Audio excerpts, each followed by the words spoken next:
bonobos will engage in sensual touch. Whether it's with themselves or others, bonobos engage in sex acts roughly every hour and a half, each day, all year long. In a 12-hour period, among a troop of 5, that's 40 sexual encounters from sunup to sundown. This promiscuity is a striking departure from nature's norm. For example, other primates, like their chimpanzee cousins, might engage in vicious fights over food. But bonobos have a shocking solution.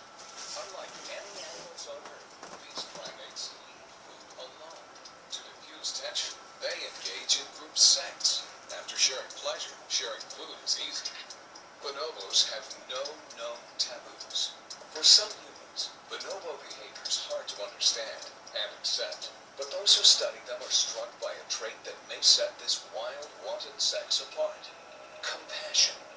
Remarkably, bonobos share 98.4% of the same DNA as Homo sapiens.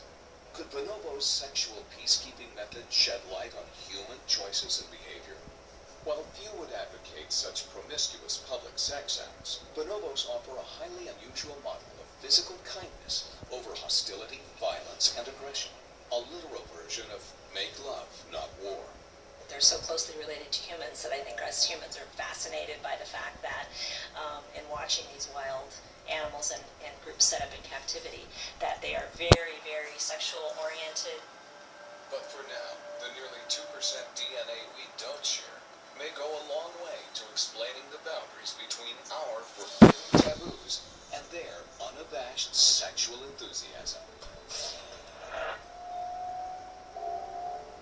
Counting down the most